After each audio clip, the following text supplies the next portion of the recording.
in spiritual wisdom, the swan has a huge significance. So the swan is considered a symbol of wisdom and light and enlightenment.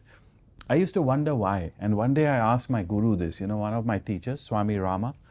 He had a big institute. He passed away. The institute still exists in the US.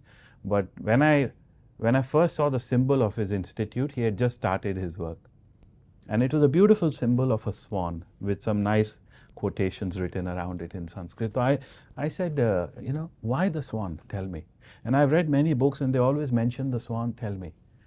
And he said there are many reasons. And one of the reasons is this, that in spiritual wisdom, we give respect to the swan because if you take a pot of milk and water, milk mixed with water, which is what they used to do in olden times because milk was a rarity, it was like a luxury, they used to blend it with water and serve it to children and animals and family guests.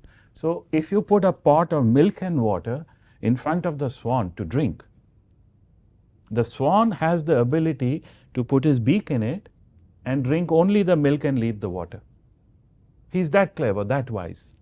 He'll have the milk, leave the water because he doesn't want it. In other words, the metaphor being, he has the consciousness to be selective. He takes the good, leaves the bad. He takes what's best and leaves the rest.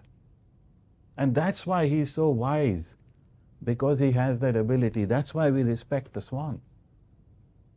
And we must become like the swan when we look at our past. All of us have it, and all of us have the good and the bad in it, the pain and the pleasure in it. But we must train our mind in the now to look at the past and be like the swan with it. Pick the good from it and leave the bad there.